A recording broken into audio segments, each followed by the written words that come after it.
আপনার জীবনের প্রথম ফরজ হচ্ছে পড়াশোনা করা। আমাদের জীবনের প্রথম ফরজ হচ্ছে পড়াশোনা করা।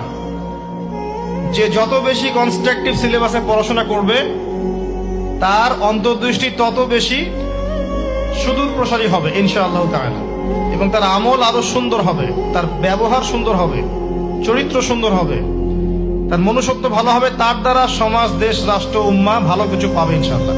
অশিক্ষিত মূর্খ জনগণকে দিয়ে রাষ্ট্রের কোনো কাজ নাই, আছে?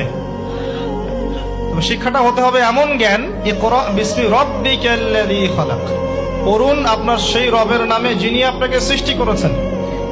যে জ্ঞান আপনাকে আপনার স্রষ্টা, ওদের ভাষা ব্যবহার করে বলছি, আপনার ইলাহ আল্লাহর দিকে নিয়ে যাবে, সেটাই প্রকৃত জ্ঞান। যে জ্ঞানটা আপনাকে আল্লাহ থেকে দূরে সরাচ্ছে দিন দিন, এটা জ্ঞান নয়, এটা জাহিলিয়াত। আমি কি বুঝাতে পারছি?